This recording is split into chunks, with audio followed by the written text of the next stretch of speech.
Mercury might be in retrograde. I think some shit is happening with Mercury. Definitely. Shit is always happening with It's always happening with Mercury. That's true. Welcome to Shit My Soul Says, a podcast about all things woo. I'm Jillian. And I'm Rosalie, and we are obsessed with anything having to do with alternative spirituality. And we want to share our obsession with you, because woo is fun, but it's more fun with friends. I'm a reincarnation coach and energy worker. And I'm a practicing witch, so we've been around the woo block a time or two. Mm-hmm. Each episode, we will be digging into a different topic, from tarot to third eyes to energy healing. We'll share our personal experiences and offer you practical advice for your own practice. So whether you're new to all of this or queen of the pagans, that's me. Everybody is welcome. No witch card needed. This is inclusive woo. We just want to laugh with you, learn with you, and talk about some woo shit with you. So let's do that. Let's talk about Shit My Soul Says. Okay, it's time for our weekly woo. What is the weekly woo, you ask? It's a time where Rosalie and I check in on some woo thing that we got up to, that we did, or that happened to us over the past week. Rosalie, what's your weekly woo? I'm going to cheat a little bit. I have two. One of them happened this morning. My son is 2 years old, and he managed to get a copy of The Mists of Avalon in his crib last night. Somehow. It was in his room. Wow. Teleportation powers. Right. So it ended up in his crib, and my husband got him up this morning, and he saw this book, and my son said, I have to read this book. Oh. He takes after you for sure. And I just thought it was hilarious that my little toddler was like, I've got to read this gigantic book about, the ancient druids and Arthur and female mysticism. Yes. My other story is that, so about a month ago, I had this feeling that one of my good friends from graduate school was pregnant.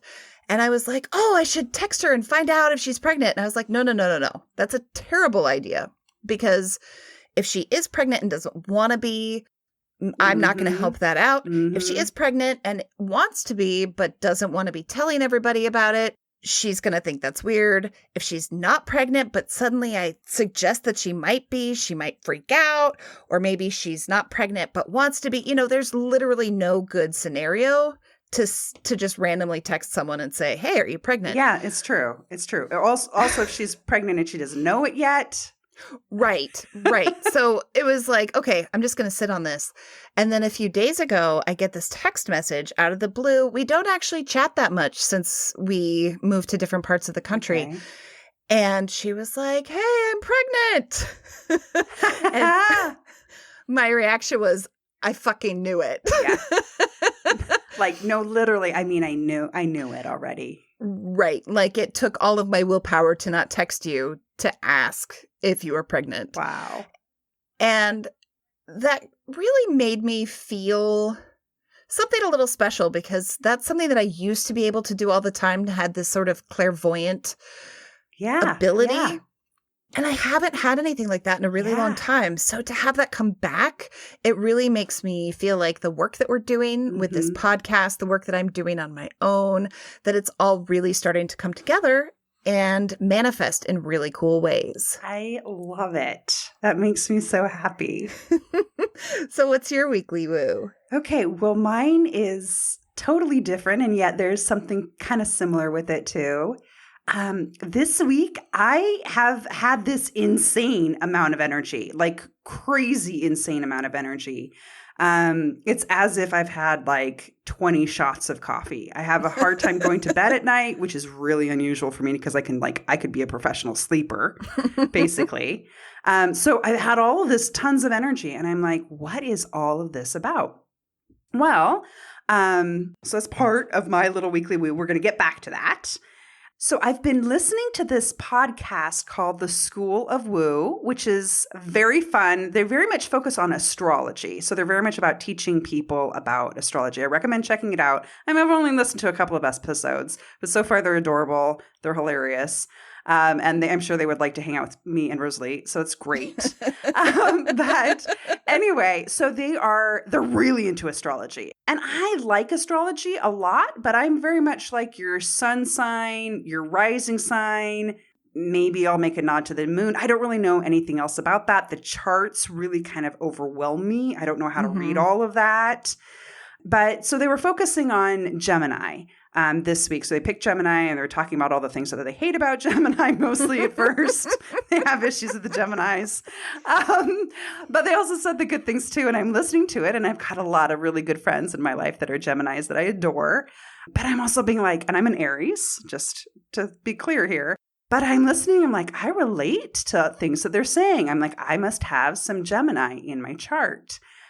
So they really kind of talk about like go to your chart and just look at where Gemini shows up and what planets are in alignment. Like just focus on that. And then you'll kind of understand that particular energy, which I really loved being able to just break it down to like focus in on one thing and not worried about that entire wheel of strings and symbols.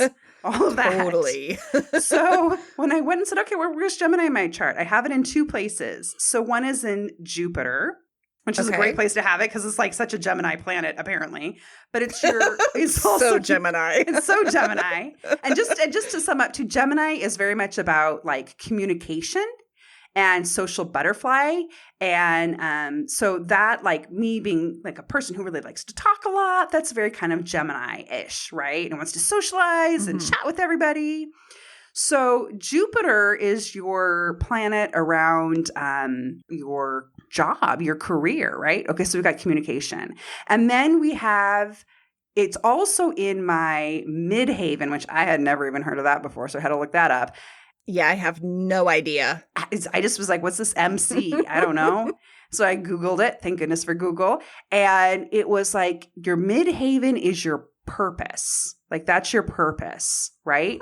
So here you have my career and my purpose both being about communication.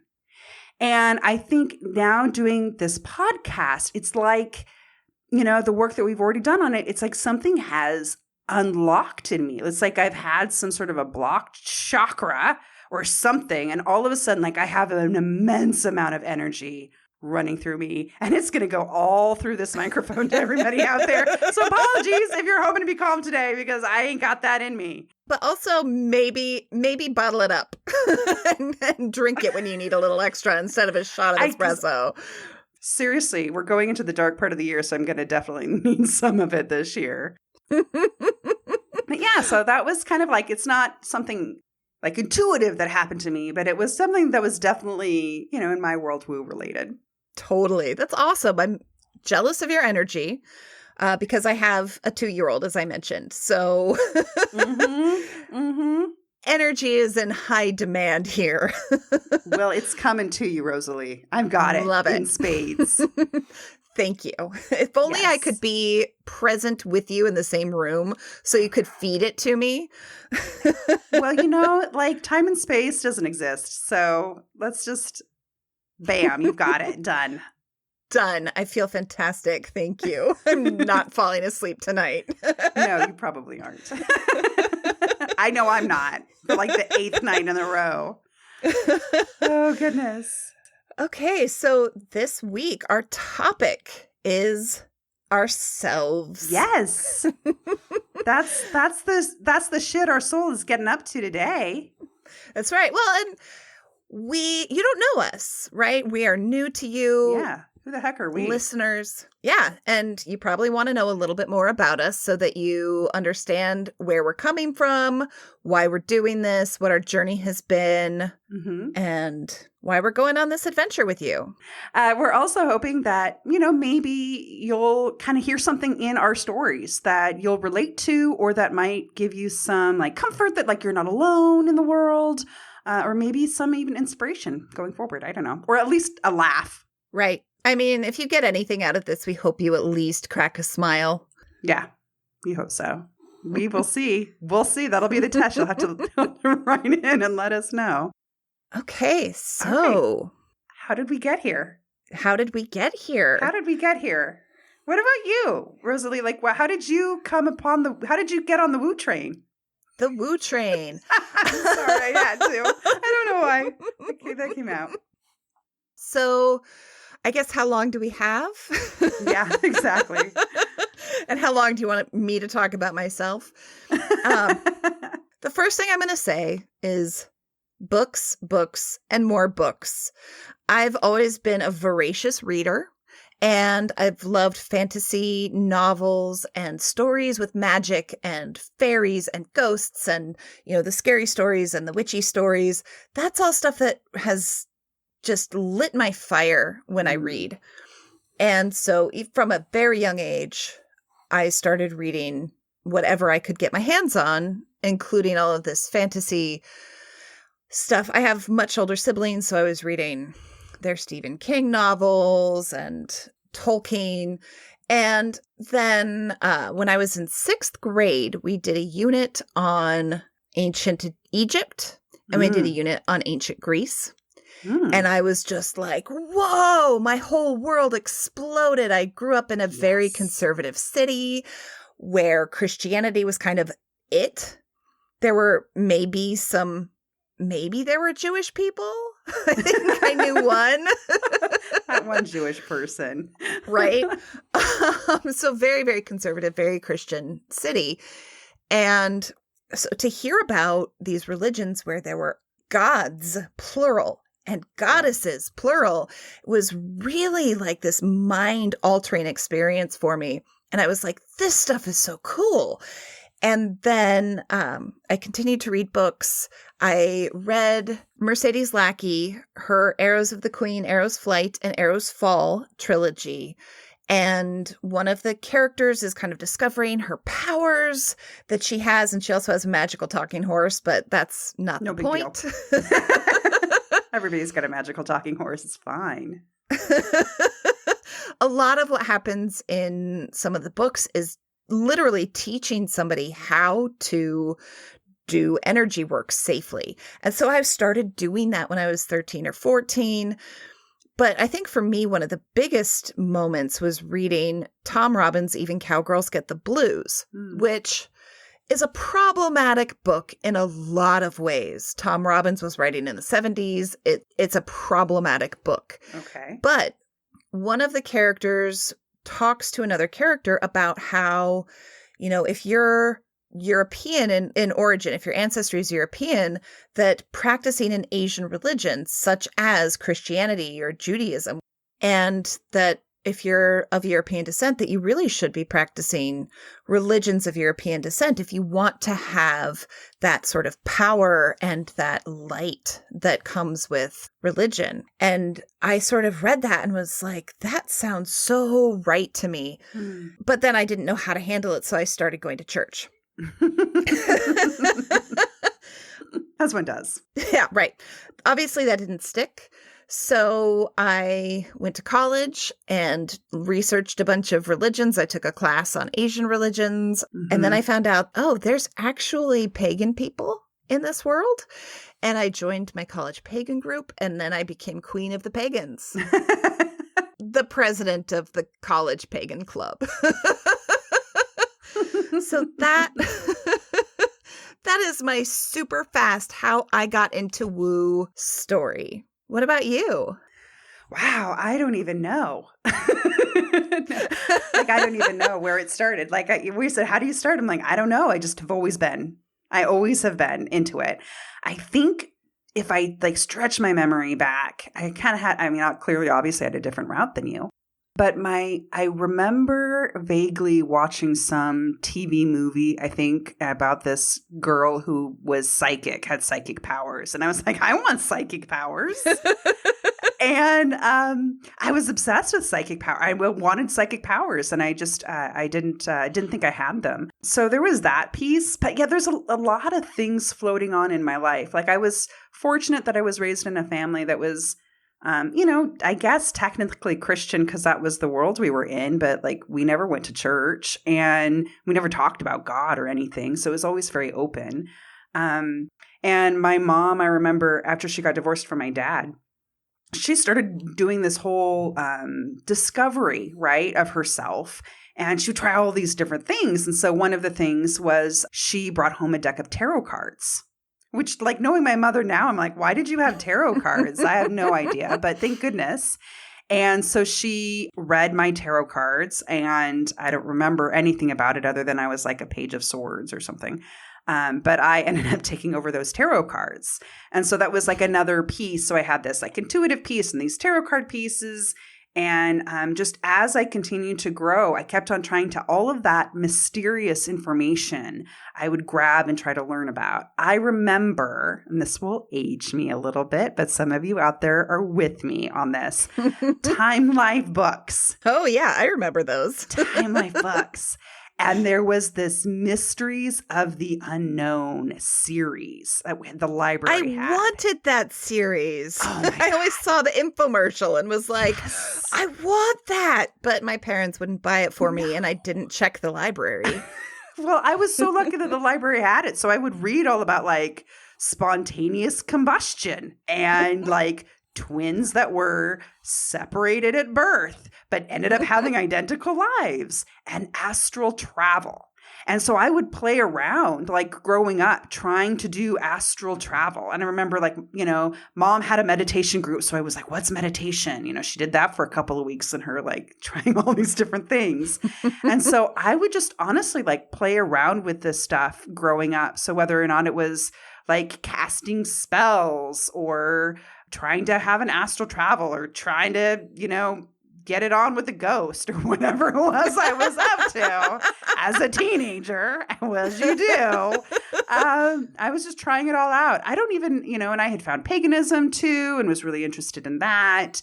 And yeah, I don't know. I just kept on. And I think for energy work, where the first spark was that as I took Tai Chi classes as a young adult. And the master, the teacher, I don't know, did this thing where he had the student have energy flow through his arm, and then he would try to bend the arm and he couldn't bend it. That's how strong the energy was. And I was like, that's some crazy shit. What's going on there? But as we were doing these Tai Chi poses, my hands would it's like they were on fire. I could feel, like even talking about it right now, my hands, I could feel the energy coming through my body. And I was like, what is up with that? That's really cool.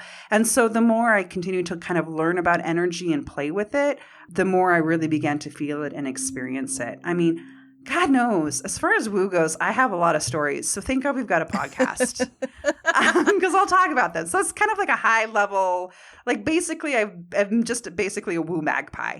I've collected woo anywhere I can as my woo story. As you're talking about the stuff that you did when you were younger and how you tried stuff out, I can't help but remember when I was a kid going to summer camp. So, preteen, teen. And I was always one of the ringleaders for this, but we would always. Yes, you were. Try to put each other in trances. So somebody would lie down in somebody else's lap and we would rub each other's temples and like basically do guided meditations with each other, but we didn't know that that's what we were doing.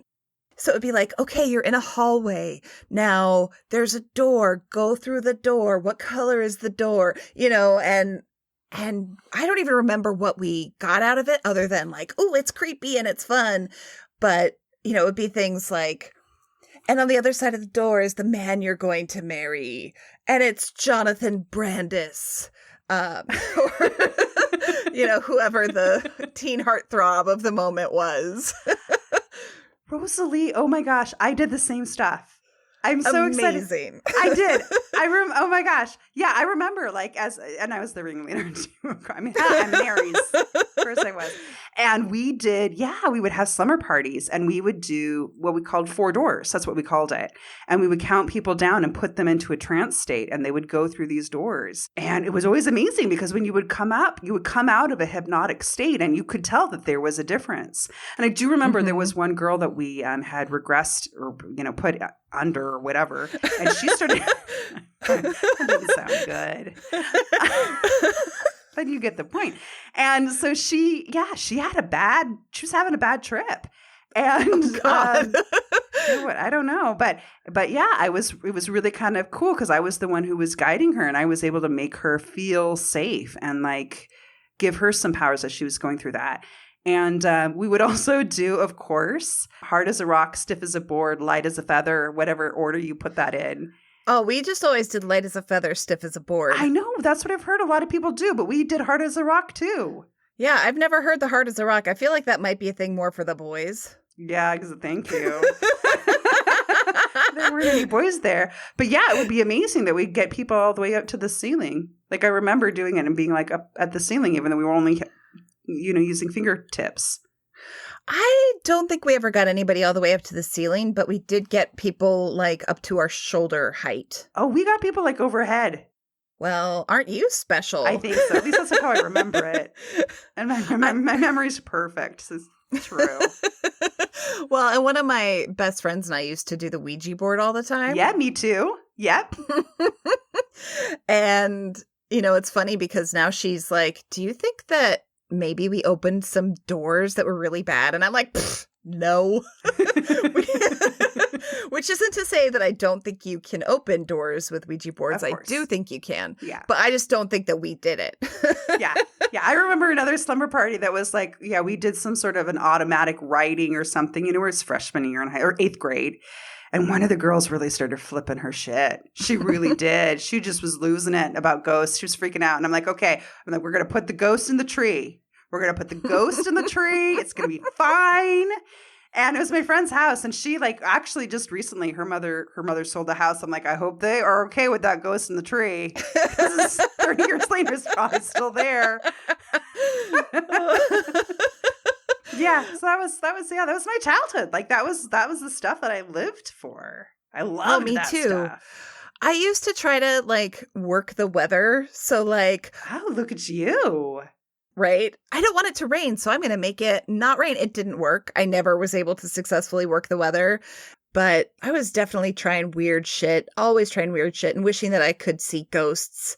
Yep. Until I could see ghosts. You're like, never mind. Take it back. I want to talk a little bit about why we love woo and what we think about as woo. Let's talk about that too and how we practice it. So what about you, Rosalie? How do you kind of define woo and what do you love about it?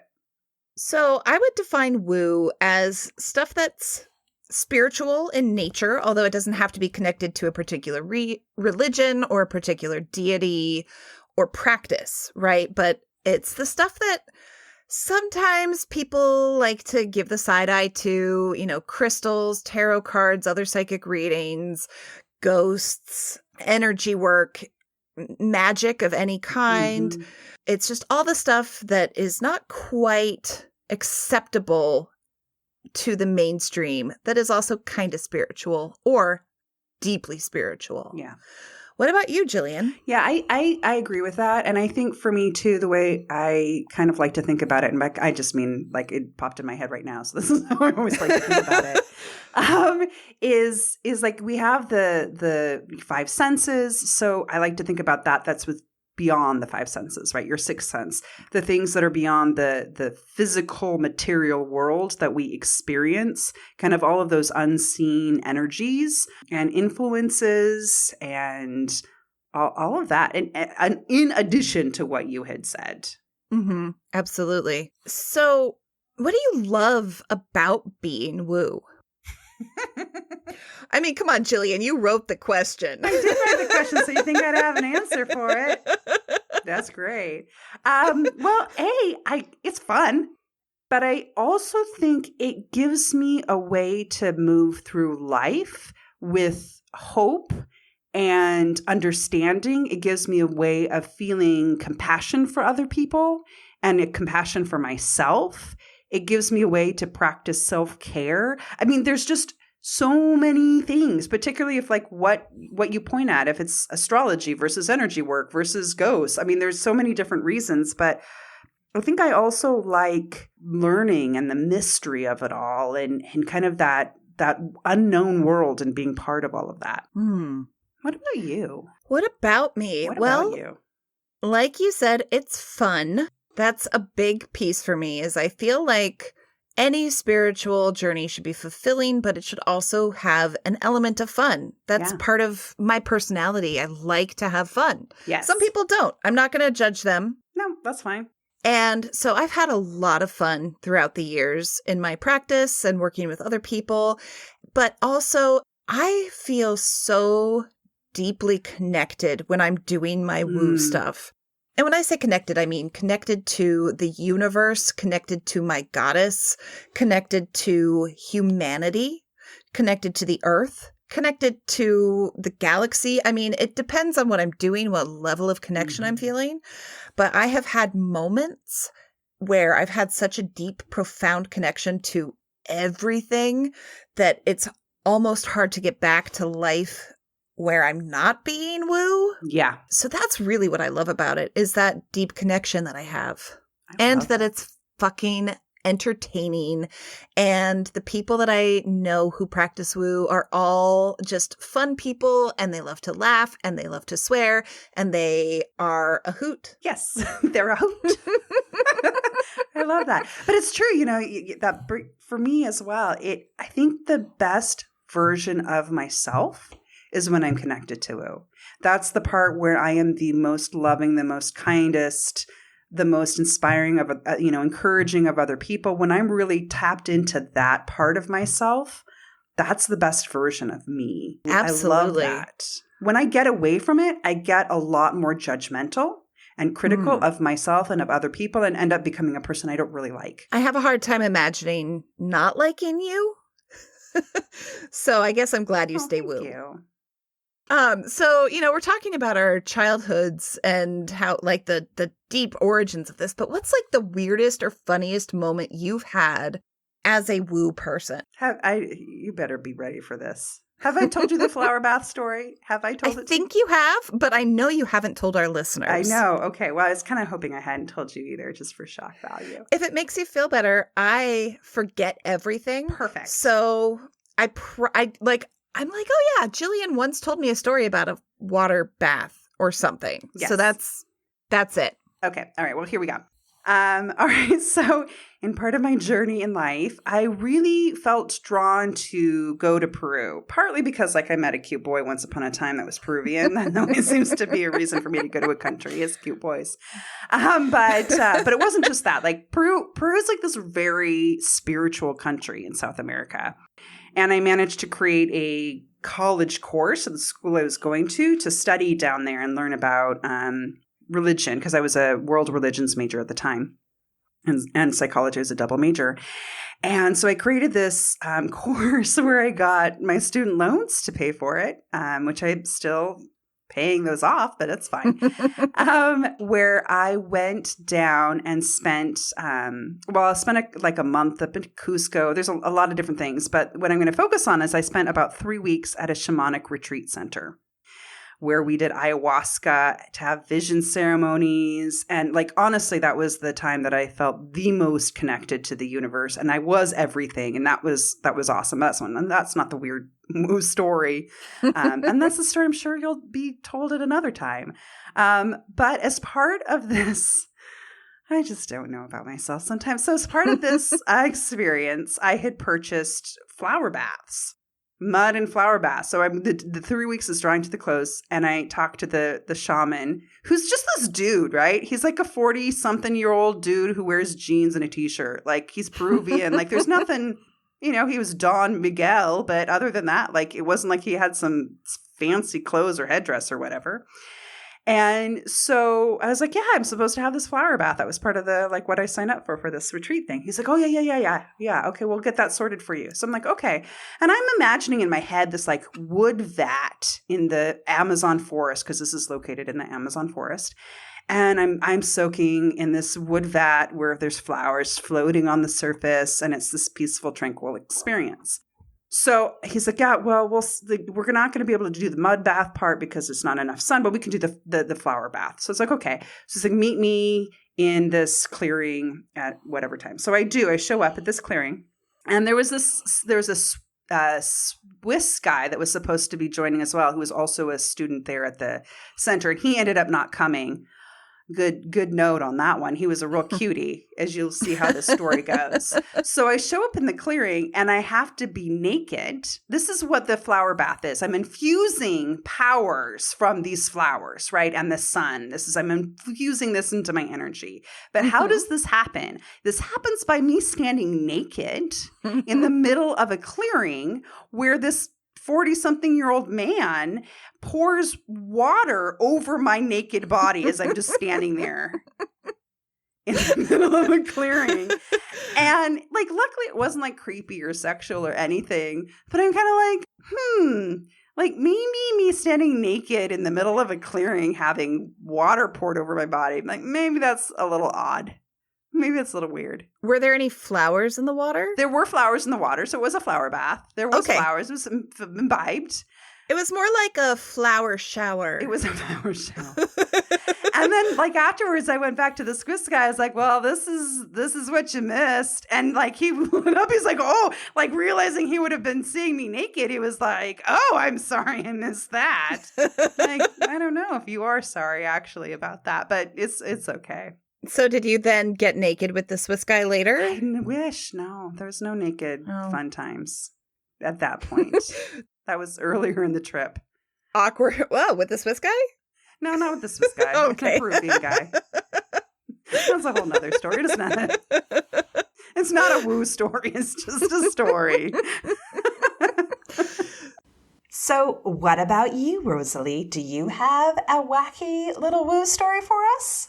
So when I was in college and Queen of the Pagans, yes, my senior year, we decided to have a really big Beltane celebration. Nice. And that was the pagan student group that was doing everything, right? It was my last time to do a big pagan celebration in college. You know, Beltane is May 1st, May Day. It's a celebration of spring and fertility. It sure is.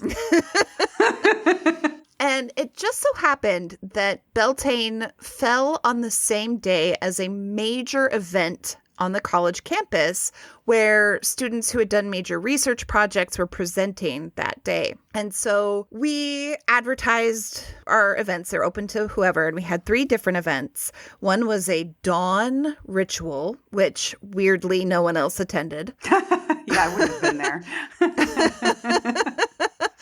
Then we had a maypole in front of the chapel. Oh, cool. Which we got permission to like dig a hole, and like we had all the ribbons, and so we did this big maypole dance, and we also had a bonfire at the end of the day. Nice. Somehow there was a woman from U.S. News and World Report. Oh. And she saw us parading through the quad with our maypole with ribbons streaming everywhere. And she started following us with her camera.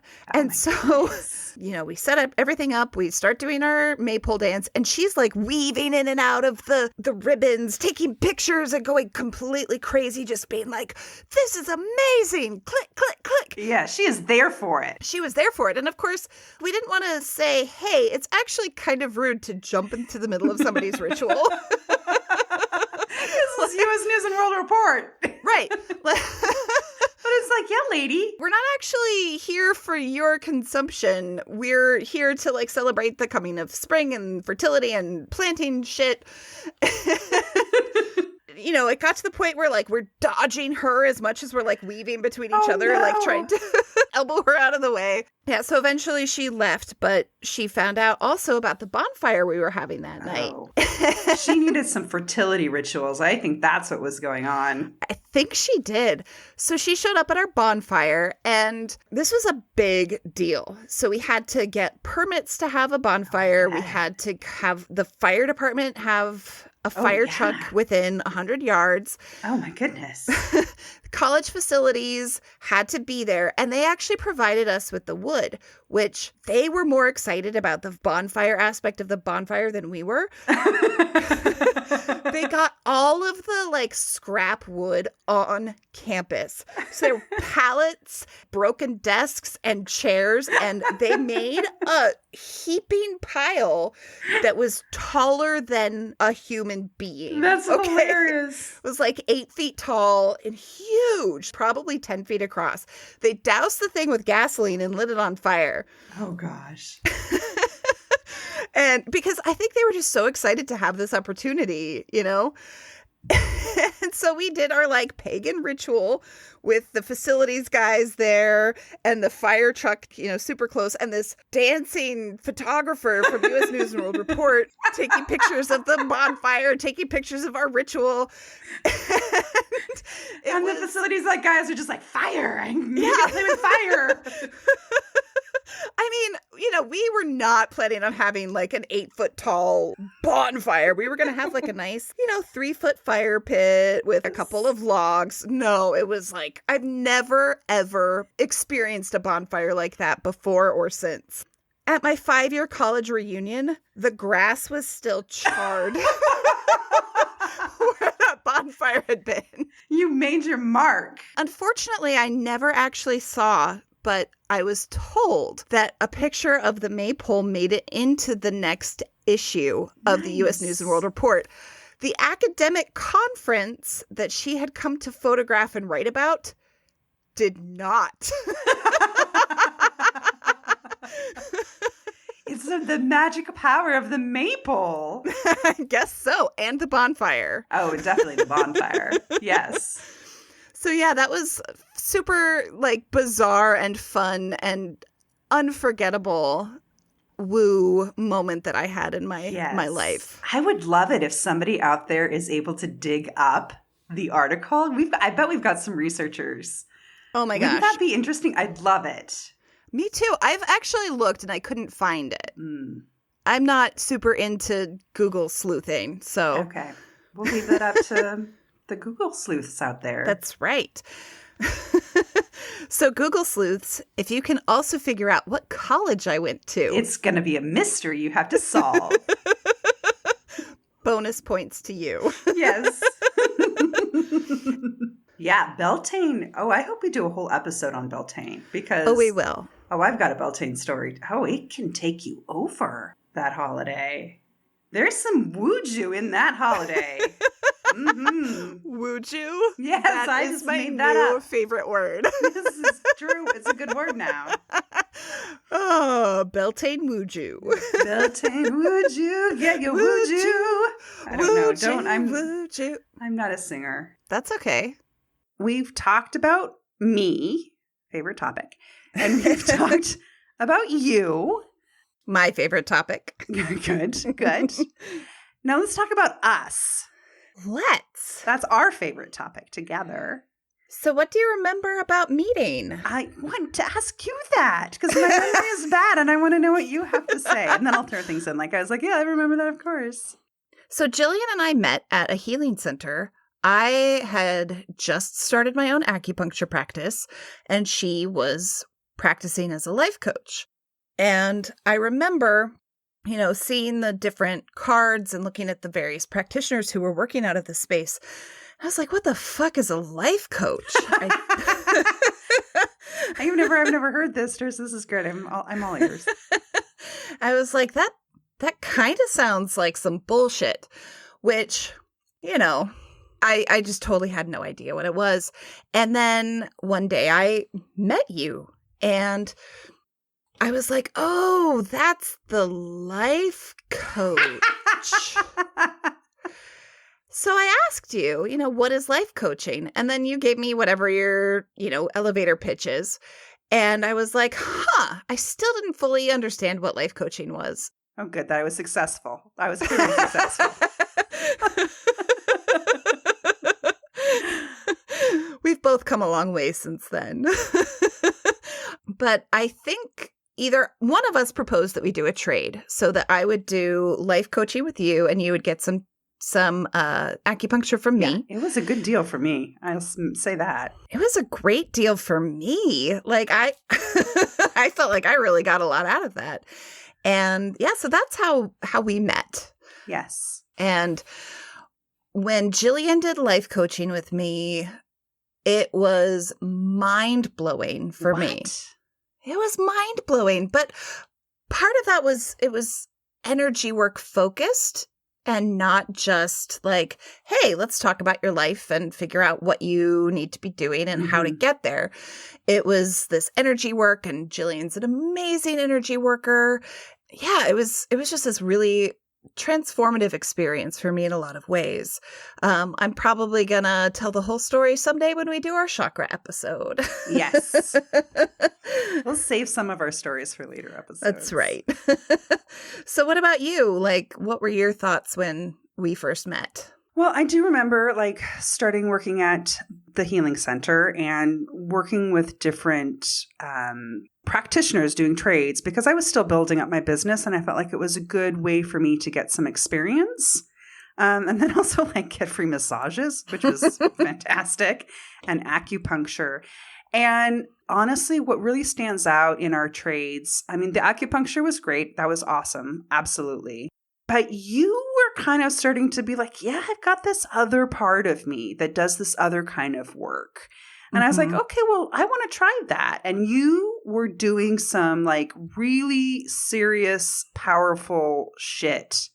Like I just remember, because, you know, particularly then I was really tuned into feeling energy. I mean, that's one of the things that, you know, kind of what you had said earlier, like as we get more into doing woo, it works more for us, right? Like my energy was getting more in tune. So I could feel energy. So like I would work with massage therapists and I could tell some of them unconsciously were doing energy work as they were doing massage because I could feel the energy in my body. Not all of them, but some of them. So with you, I just remember feeling like this profound, deep, like earth moving kind of energy work that was happening. It was really amazing. It was awesome. And it's very unique too, because I've had a lot of energy work. Like I've had a lot of energy work. It's my jam. It's my thing. I love it. But the way you do energy work is really beautiful and unique and like intense. Thank you. Yes. True. Fact. So yeah, that's what I remember. And then you and I worked together on another little project, which we will get into some other time. That all went right.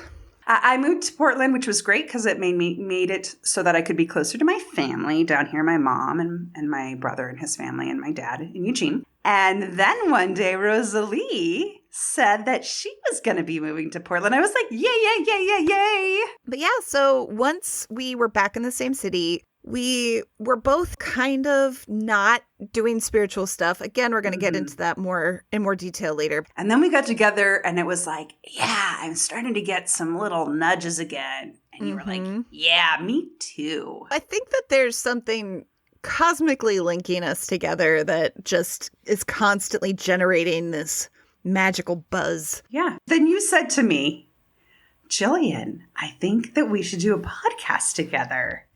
And I was like, okay. Jillian, who'd never listened to one. I don't like listening to things. I'm not an auditory person, so I'd never listened to one. And then I was also kind of like, well, I do like to talk. So that kind of drew me in. So that is kind of what brings us to Shit My Solstice, our podcast. And there's going to be a lot more to come with the podcast. We really wanted to help people connect to their own spirituality. We really believe in that spirituality should be something you can get your hands in and feel connected to and not feel like it's this airy-fairy thing, although that's fine. Airy-fairy is good as well. But I like to personally think about it as this connection between the profound and the profane. I just love that.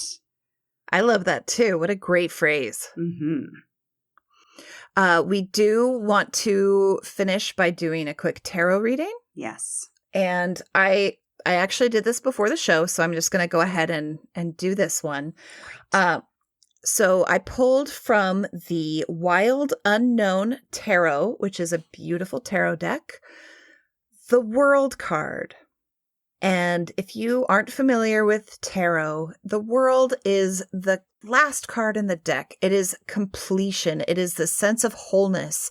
And so to have that card pulled when we're starting this episode, which we're planning on having be our first episode that we publish, it just felt so good to feel that sort of complete energy. I love it. We are the world. We are the world. I think somebody already recorded that song. Yeah, that may be taken. And for you listeners, I think what that means is, to a certain degree, you've got the world in your hands. This world of woo, this world of spirituality, wherever you are on your path, you're in the right place. You're here listening to our podcast, and that is the right place for you to be. Yeah, absolutely. Completely agree. So, Rosalie, that was fun. I liked talking about ourselves. I did too. We have another episode coming up. In fact, it's already on your podcast player. You don't have to wait to listen to it. We are never going to have that option for you again. So enjoy it while it lasts. So, Rosalie, what do our listeners get to chomp into next? They get to chomp into energy protection. Everybody's favorite chomp. Speaking of chomping, we will be discussing psychic vampires. That's right, because they like to take a chomp out of you. And we're going to teach you a few tricks on how to stop them from doing that. Spoiler alert, you have to carry a garbage can around with you all the time. A golden wastebasket. Your magical golden wastebasket. I'll also talk about how I do things with my mind. So we're going to teach you a few things to help you learn how to do things with your mind and make your energy space, your energy dance space, a happy little place. A happy little bubble. A happy little zone. So tune in. Thank you again for listening to our first episode. Please subscribe, rate, and review. And share with friends. Go over to our website, shitmysoulsayspodcast.com, and we want to hear from you. What shit does your soul say? Do you have a story about a journey that you've been on, or your funniest woo moment or weirdest woo moment, or how you got involved? We want to know about it. Tell us. And do your woo. Do your woo.